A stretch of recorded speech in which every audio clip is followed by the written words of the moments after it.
Paano gawin ang low carb nang hindi naglo-lose ng weight? There are a few strategies. Number one, aralin maigi yung protein requirement. Ang protein na po kasi essential po. So sa mga brand new dito sa plataforma natin, meron tayong 3 uri po ng macronutrients. Ito yung mga malalaking uri ng nutrient na kailangan ng katawan natin kasi yan ang nagpo-provide ng raw material para sa mga iba't ibang function ng katawan natin. So ano yung mga macronutrients yan? 3 po yan. So proteins, carbs, tsaka fat. Ngayon, para manatili na hindi tayo nagma-muscle wasting at nag-weight loss, kailangan sapat na sapat yung protina po natin. So how do you do that? Meron pong calculation. So yung protein requirement natin, 1.2 to 1.7 grams per kilogram body weight per day. Huwag po mag-alala, nasa YouTube po yan. May video po tayo about that sa YouTube. Pakihanap lamang po. Ang gagawin po nyo dyan, ika-calculate po ninyo yung inyo pong timbang. Ano po ba yung inyong timbang?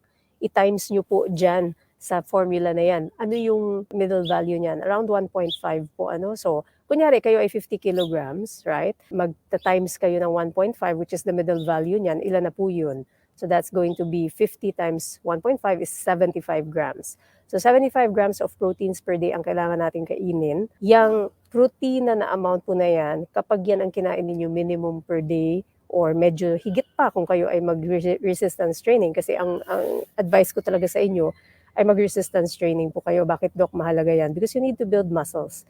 That's one of the ways that you really don't lose so much weight sa paglo-low carb is you have enough proteins, you have enough fats. Again, nasa YouTube po lahat yan. Pakihanap lang po yung mga videos natin. Type lang ninyo Dr. Iris protein requirement, Dr. Iris fat requirement, and yan po yung kailangan ninyong ma-maintain per day para masigurado lang po na hindi kayo masyado mag-wasting. Tapos samahan pa ng exercise, muscle building exercises po. Hindi cardio. Lalo kayo mga ngayayat niyan. Muscle building, ano yun, Doc? Yun yung mga weights, resistance training with the bands, with the kettlebells. Marami akong mga exercise videos. Pakihanap na lang din sa YouTube. Yung mga ganung uri po ng exercise ang kailangan ninyong gawin. Hindi po cardio. Cardio, you can always do that. Walking kayo. But if you want to maintain body weight, kailangan talaga ganung uri ng exercise po. So, if you do those things and siguradong tama ang protein intake, fat intake, and resistance training, hindi po kayo maglulose talaga ng weight na sobra-sobra. Ang mangyayari po sa inyo, mag-i-improve yung inyong body composition. Ibig sabihin, kung may mga parang flabbiness sa katawan, medyo mag-i-improve yun, ma-retain yung ating muscles, lalo na at i-build natin siya,